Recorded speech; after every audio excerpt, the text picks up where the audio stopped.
Bom dia. Que a graça e a paz do Senhor Jesus Cristo seja em sua vida, no seu lar, em seus negócios. Quero agradecer a Deus por permitir entregarmos nossas primícias a Ele e juntos desfrutarmos de mais um dia dessa palavra que se encontra no Evangelho segundo João, capítulo 14, versículos 20 a 27, que diz: Naquele dia conhecereis que estou em meu Pai, e vós em mim, e eu em vós. Aquele que tem os meus mandamentos e os guarda, esse é o que me ama. E aquele que me ama será amado de meu Pai, e eu o amarei e me manifestarei a ele. Disse-lhe Judas, não o Iscariotes: Senhor, de onde vem que te hás de manifestar a nós e não ao mundo? Jesus respondeu e disse-lhe: Se alguém me ama, guardará minha palavra, e o meu Pai o amará. E viremos para ele, e faremos nele morada. Quem não me ama não guarda as minhas palavras. Ora, a palavra que ouvistes não é minha, mas do Pai que me enviou. Tenho-vos dito isto, estando convosco, mas aquele Consolador, o Espírito Santo, que o Pai enviará em meu nome, esse vos ensinará todas as coisas, e vos fará lembrar de tudo quanto vos tenho dito. Deixo-vos a paz, a minha paz vos dou.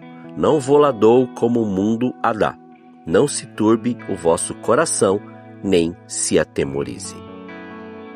Ao meditar sobre esses versículos, o Senhor me levou a fixar meus olhos em uma parte que despertou meu entendimento sobre fazermos morada nele.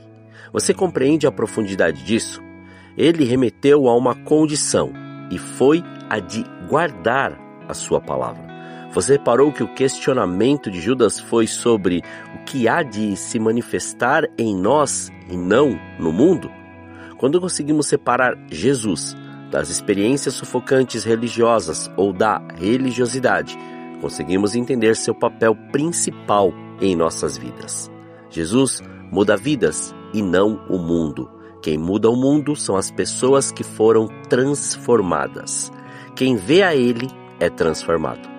Mas muitos tiveram experiências frustrantes em igrejas e em lugares onde falava-se de Jesus sem deixá-lo fazer parte de sua vida. Contavam histórias de Jesus, falavam de seus milagres, mas não provaram de sua ressurreição e tiveram suas vidas transformadas pela sua presença. Muitos foram iludidos por estruturas dogmáticas e não pelo poder transformador de Jesus e do Espírito Santo. Jesus nos ensina a amar a Deus acima de tudo e ao nosso próximo como a nós mesmos. Mas esse entendimento só se dá quando ele faz morada na pessoa, e o Espírito Santo também, mostrando e revelando todas as palavras ditas por ele e qual a vontade de Deus.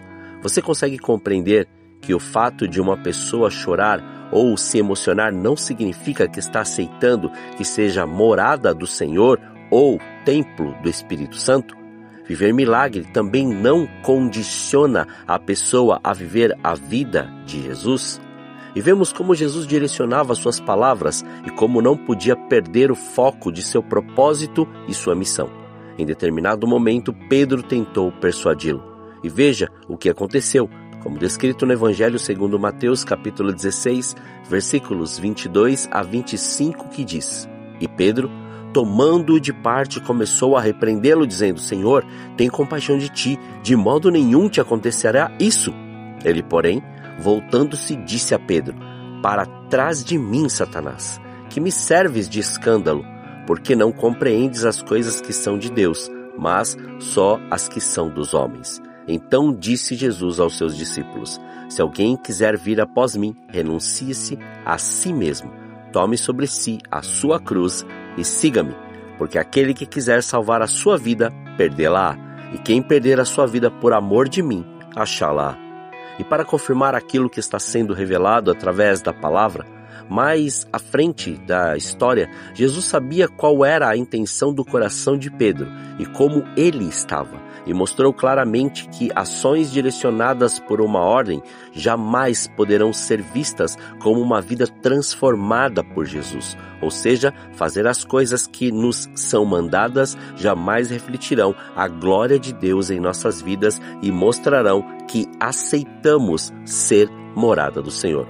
Por isso, perceba bem o que Jesus disse a Pedro, como descrito no Evangelho segundo Lucas, capítulo 22, versículos 31 a 34, que diz: Disse também o Senhor: Simão, Simão, eis que Satanás vos pediu para vos ir andar como trigo, mas eu roguei por ti, para que a tua fé não desfaleça. E tu, quando te converteres, confirma a teus irmãos. E ele lhe disse: Senhor, estou pronto a ir contigo até a prisão e a morte. Mas ele disse: Digo-te, Pedro, que não cantará hoje o galo antes que 3 vezes negues que me conheces. Pedro era convicto que não abandonaria o caminho, mas não esperava que seria confrontado em sua fraqueza. Pois a fraqueza do homem é achar que tudo pode resolver por seu intelecto, suas forças e suas habilidades, sem primeiro querer saber qual a vontade do Senhor. Pedro era convicto como muitos de nós, mas estava pronto para dizer que Jesus era o Senhor e Salvador da sua vida? Por que não o fez naquele momento onde Jesus estava sofrendo, passando pela humilhação e pelos açoites? Porque, como Jesus disse, e quando te converteres, fortaleça os teus irmãos. Isso mesmo que ouviu. Pedro viveu sobre ordens e em obediência, mas ainda não sabia o que era depender de uma fé sobrenatural sem olhar para Jesus fisicamente. Ele tinha que crer no Filho do Homem. Para concluirmos, vemos que Pedro só conseguiu compreender tudo o que aconteceu quando ele creu na palavra e na promessa da ressurreição e no batismo com o Espírito Santo e com fogo. Como João Batista tinha dito, o Consolador prometido veio para dizer que Jesus vive, confirmar nos corações uma fé sobrenatural e manter acesas a chama do Evangelho, a chama do caminho, a chama do Senhor. E mostrar que agora não estamos mais sozinhos, que aquele que creu e o recebeu agora é morada dele. Sendo o templo do Espírito Santo, agora passamos pela transformação dita a Pedro. E não podemos mais regredir, agora é avançar, continuar, praticar e viver constante naquilo que o Senhor nos preparou. Esse é o tempo da manifestação dos filhos de Deus, na excelência da sua palavra e da sua verdade. Não fazemos aquilo que achamos, mas aquilo que nos foi proposto. Portanto, ouça atentamente e confie no Senhor de todo o seu coração. Se possível, entregue tudo a Ele, até aquilo que acha impossível acontecer, e veja o milagre se manifestar e se revelar. É tempo de viver uma nova história. Creia, entregue tudo e permita ser moldado pelo Senhor. Oremos, Pai, nós te louvamos e te agradecemos. Graças te damos por mais este dia. Obrigado por este fôlego de vida. Obrigado por nos direcionar à sua verdade, à sua palavra e ao seu querer. Obrigado por revelar a nós, ó Pai, que não adianta nós querermos saber ou falar ou dizer do seu evangelho se nós não nascemos de novo e não recebemos o Senhor em nossas vidas e fazemos sim, ou permitimos que Ele faça morada em nós. Porque a verdade é essa, nós temos que entender que somos hoje a habitação do Senhor e a nossa fé está totalmente voltada a Ti. Portanto, Senhor, venha com o seu reino. Revele, Pai, o seu reino em nós e a sua vontade se cumpra e se manifeste conforme o seu querer e conforme a sua vontade, nos moldando e nos direcionando para aquilo que o Senhor preparou para nós nesse tempo. Livra-nos do mal, livra-nos da tentação. Não deixe faltar, Pai, o pão na mesa deste teu filho, mas antes mostre e revele a nós e nos dê o direcionamento exato de tudo aquilo que nós temos que fazer para que a glória do seu nome seja revelada em todas as nossas ações e em todas as nossas atitudes.